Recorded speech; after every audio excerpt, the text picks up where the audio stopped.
Hello বন্ধুরা, সবাইকে আসসালামু আলাইকুম। তো আমি আজকে যে বিষয়টি নিয়ে আপনাদের সাথে আলোচনা করব সেটি হয়তো আপনারা আমার থাম্বনেইল এবং ভিডিও টাইটেল দেখে বুঝে গেছেন। তো চলুন আমরা ভিডিও শুরু করি। প্রথমে আপনাকে যে কাজটি করতে হবে, আপনাকে দুটি অ্যাপ ডাউনলোড করে নিতে হবে। তো এই অ্যাপের ডাউনলোড লিঙ্ক আমি আমার ভিডিও ডিসক্রিপশন বক্সে দিয়ে দিব, আপনারা সেখান থেকে চাইলে ডাউনলোড করতে পারেন। সেখান থেকে ডাউনলোড করে নেবেন। আর চলুন আমরা কাজ শুরু করি। প্রথমে আপনাকে এই যে এপিকে এডিটর, দুইটি অ্যাপস লাগবে, একটা হলো এপিকে এডিটর আর একটা হলো এমএক্স প্লেয়ার প্রো। তো আমরা প্রথমে ইনস্টল করব, তারপরে ওপেন করব এপিকে এডিটর। তো ক্লিক করার পর আপনাকে সিলেক্ট এপিকে ফ্রম অ্যাপ এটাতে ক্লিক করতে হবে। ক্লিক করার পর আপনাকে এমএক্স প্লেয়ার প্রো অ্যাপটি আপনাকে খুঁজে বের করতে হবে। তো আমি বুঝতেছি এই যে এমএক্স প্লেয়ার প্রো। তো তারপরে ক্লিক করবেন সিম্পল এডিট, এই অপশানে ক্লিক করবেন। ক্লিক করার পর তারপরে যাবেন ইমেজে, তারপর স্ক্রল ডাউন করে নিচের দিকে যাবেন।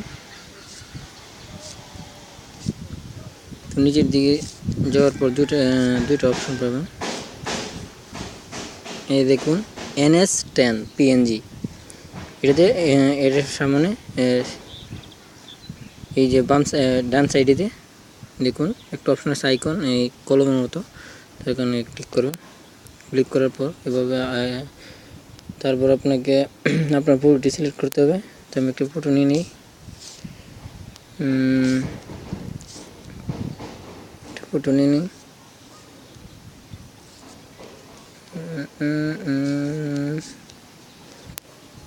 আচ্ছা একটা নিয়ে নিই, সমস্যা নেই।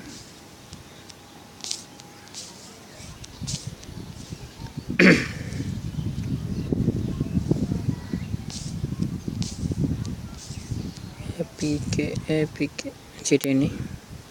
তারপর আপনাকে যেটা করতে হবে, সেভ করে দিবেন। নিচে সেভ অপশনে ক্লিক করবেন।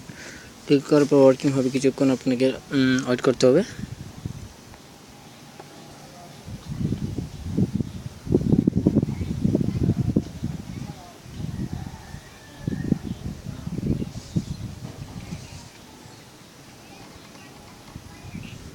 ওয়েট করুন।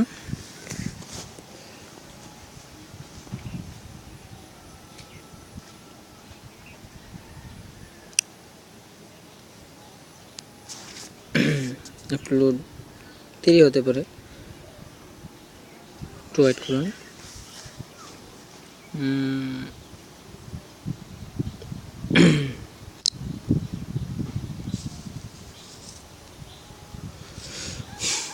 এটা অনেক কার্যকর একটি টিপস। আপনি এটা যে কোনো ফোনেই হবে, নো প্রবলেম, সব ফোনেই হবে। এই দেখুন, তারপর আপনাকে ইনস্টল করতে হবে। ইনস্টল করবেন। তো আমার ইনস্টল করলেই হয়ে যাবে। তো আজকে ভিডিও পর্যন্তই। আপনাদের যদি ভালো লাগে, ভিডিওটি যদি ভালো লাগে তাহলে অবশ্যই লাইক করবেন, কমেন্ট করবেন এবং অবশ্যই বন্ধুদের সাথে শেয়ার করবেন। আজকের মতো এখানে বিদায় নিচ্ছি। আসসালামু আলাইকুম।